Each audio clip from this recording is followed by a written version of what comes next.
ಕುಡಿಯೋ ನೀರಿನ ಬಾವಿಗಳಲ್ಲಿ ಡೀಸೆಲ್ ಅಂಶ ಪತ್ತೆ. ಮಂಗಳೂರಿನ 3 ಮನೆಗಳ ಬಾವಿಗೆ ಬರುತ್ತಿದೆ ಡೀಸೆಲ್. ನೀರು ಖಾಲಿ ಮಾಡಿದ್ರೂ ತೇಲುತ್ತಿದೆ ಡೀಸೆಲ್ ಪದರ.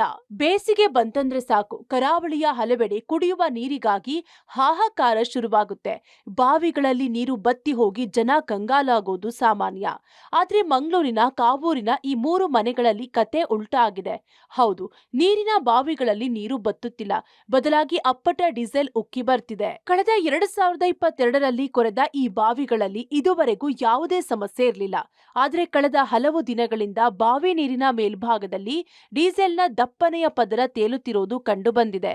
ನೀರನ್ನ ಖಾಲಿ ಮಾಡಿಸಿ ಮುಟ್ಟಿ ನೋಡಿದ್ರೆ ಕೈಗೆ ಅಂಟಿಕೊಳ್ಳುವಂತೆ ಕೆಮಿಕಲ್ ಸಿಕ್ತಿದ್ದು, ಕುಡಿಯೋ ಮಾತಿರ್ಲಿ, ಮನೆ ಬಳಕೆಗೆ ಬಳಸೋಕೂ ಆಗದ ಪರಿಸ್ಥಿತಿ ನಿರ್ಮಾಣವಾಗಿದೆ. ಎಷ್ಟರ ಮಟ್ಟಿಗೆ ಡೀಸೆಲ್ ಅಂಶ ಇದೆ ಅಂದ್ರೆ, ಈ ನೀರೊಳಗೆ ಮುಳುಗಿಸಿದ ಪೇಪರ್ಗೆ ಬೆಂಕಿ ಹಚ್ಚಿದ್ರೆ ಕ್ಷಣ ಮಾತ್ರದಲ್ಲಿ ಭಸ್ಮವಾಗುತ್ತೆ.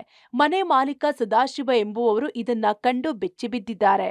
ಅವರಿಗೆ ಕೆಳಗಡೆ ಬಾವಿಯವರಿಗೆ ಕಳೆದ ನವೆಂಬರಿಂದಲೇ ಈ ಸಮಸ್ಯೆ ಉಂಟು. ಇದು ನಾವು ಅದರಲ್ಲಿ ನೀರು ತೆಗಿತಾ ಇದ್ದೆವು. ಡೆನ್ಸಿಟಿ ಕಡಿಮೆ ಆದ ಕಾರಣ ಡೀಸೆಲ್ನ ಅಂಶ ಮೇಲೆ ಇರ್ತಿತ್ತು, ತೇವ ಹಾಗೆ ಪೋಯಿಸ್ತಾ ಇದ್ದೆವು. ಒಮ್ಮೆ ಬಾವಿ ಕ್ಲೀನ್ ಮಾಡಿಸುವ ತುಂಬ ಸಮಯ ಆಯಿತು ಅಂತೇಳಿ ಕ್ಲೀನ್ ಮಾಡಿಸ್ಲಿಕ್ಕೆ ಹೋಗುವಾಗ ಇದ್ದಕ್ಕಿದ್ದಾಗ ಇದು ಬಂತು, ಯಾವುದು ಡೀಸೆಲ್ ಅಂಶ ಬಂತು. ಈ ಮನೆಗಳಿಗೆ ನೀರು ಕುಡಿಲಿಕ್ಕೆ ಆಗೋದಿಲ್ಲ. ನಾವು ತೆಗೆದೇವಲ್ಲ, ಅದು ಕಂಪ್ಲೀಟ್ ಅದು ಸರಿಯಾಗಿ ಏನು ಮಿಕ್ಸ್ ಆಗಿ ಬಂದಿದೆ. ಮೊದಲನೇ ಆಗುವಲ್ಲ, ನಾನು ಸ್ವಲ್ಪ ವಾರ್ಷಿಕ ಆದರೂ ಆದೀತು ಅಂತೇಳಿ ಟ್ಯಾಂಕಿ ಬಿಡು ಅಂತ ನೋಡಿದರೆ ಅದು ಕಂಪ್ಲೀಟ್ ಮಿಕ್ಸ್ ಆಗಿದೆ, ಏನು ಮಾಡ್ಲಿಕ್ಕೆ ಆಗುದಿಲ್ಲ. ಅಸಲಿಗೆ ಈ ಬಾವಿ ನೀರಿಗೆ ಇಷ್ಟೊಂದು ಡೀಸೆಲ್ ಅಂಶ ಎಲ್ಲಿಂದ ಬರ್ತಿದೆ ಅನ್ನೋದೇ ಸದ್ಯ ಕಾಡ್ತಿರೋ ಪ್ರಶ್ನೆ. ಈ 3 ಮನೆಗಳ ಬಾವಿಗಳ ಸನಿಹದಲ್ಲೇ ಪೆಟ್ರೋಲ್ ಬಂಕ್ ಬಂದಿದೆ. ಸದ್ಯ ಬೇಸಿಗೆ ಆಗಿರೋದ್ರಿಂದ ಅಂತರ್ಜಲ ಮಟ್ಟ ತಳಮುಟ್ಟಿದೆ. ಇದೇ ಕಾರಣಕ್ಕೆ ಹತ್ತಿರದ ಪೆಟ್ರೋಲ್ ಬಂಕ್ನ ಅಂಡರ್ ಗ್ರೌಂಡ್ ಟ್ಯಾಂಕ್ನಿಂದ ಸದ್ದಿಲ್ಲದೆ ಲೀಕ್ ಆಗ್ತಿರೋ ಪೆಟ್ರೋಲಿಯಂ ಅಂಶ ಭೂಮಿಯ ಒಳಗಿನ ಮಣ್ಣಿನ ಪದರಗಳ ಮೂಲಕ ನೇರವಾಗಿ ಈ ಬಾವಿಗಳ ಹೊರತೆಗೆ ಬಂದು ಸೇರಿಕೊಂಡಿರಬಹುದು ಅನ್ನೋದು ಸ್ಥಳೀಯರ ಅನುಮಾನ. ಯಾಕಂದ್ರೆ ತೈಲ ಸೋರಿಕೆ ಆದಾಗ ಅದು ಮೊದಲು ಅಂತರ್ಜಲದ ಮೇಲ್ಮೈಗೆ ಲಗ್ಗೆ ಇಡುತ್ತೆ. ಬಾವಿ ನೀರನ್ನ ಪೂರ್ತಿಯಾಗಿ ಖಾಲಿ ಮಾಡಿದಾಗ್ಲೂ ಕೆಳಗಿನಿಂದ ಚಿಮ್ಮುತ್ತಿರೋ ಹೊರತೆಯೆಲ್ಲ ತೈಲ ಮಿಶ್ರಣವಾಗಿ ಬರ್ತಿರೋದು ಇಡೀ ಕಾವೂರು ನಾಗರಿಕರ ನಿದ್ದೆಗೆಡಿಸಿದೆ. ಕೆಳಗಿನ ಮನೆಯವರಿಗೆ ಅವರು ಡೈಲಿ ನೀರು ಸೇರ್ತಾರೆ.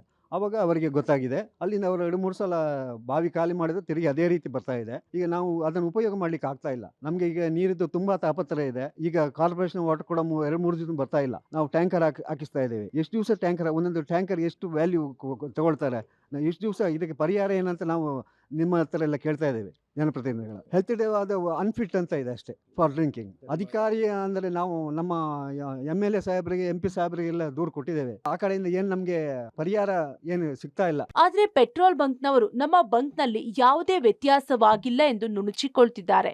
ಇತ್ತ ಈ ಆತಂಕಕಾರಿ ವಿಷಯದ ಬಗ್ಗೆ ಸ್ಥಳೀಯರು ಮಂಗಳೂರು ಮಹಾನಗರ ಪಾಲಿಕೆಯ ಆರೋಗ್ಯ ಇಲಾಖೆಗೆ ದೂರು ನೀಡಿದ್ರೆ ಅವರು ಜಿಲ್ಲಾ ಆರೋಗ್ಯ ಇಲಾಖೆಯತ್ತ ಬೆರಳು ತೋರಿಸಿದ್ದಾರೆ.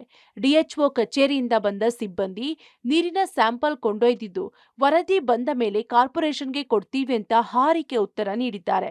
ಇದರೊಂದಿಗೆ NITK ವರದಿಯಲ್ಲಿ ಈ ನೀರು ಕುಡಿಯೋದಕ್ಕೆ ಯೋಗ್ಯವಲ್ಲ ಅನ್ನೋದು ದೃಢವಾಗಿದೆ. ಒಟ್ಟಾರೆ ಅಂತರ್ಜಲದ ಜೊತೆ ಪೆಟ್ರೋಲಿಯಂ ಕೆಮಿಕಲ್ ಮಿಕ್ಸ್ ಆಗಿರೋದ್ರಿಂದ ಮುಂದಿನ ದಿನಗಳಲ್ಲಿ ಇಡೀ ಕಾವೂರು ಪ್ರದೇಶದ ಬಾವಿ ನೀರು ವಿಷವಾಗೋ ಭೀತಿ ಎದುರಾಗಿದ್ದು ಹಿರಿಯ ಅಧಿಕಾರಿಗಳು ತಕ್ಷಣ ಎಚ್ಚೆತ್ತುಕೊಳ್ಳಬೇಕಿದೆ. Sukpal Polali, Public TV, Mangaluru.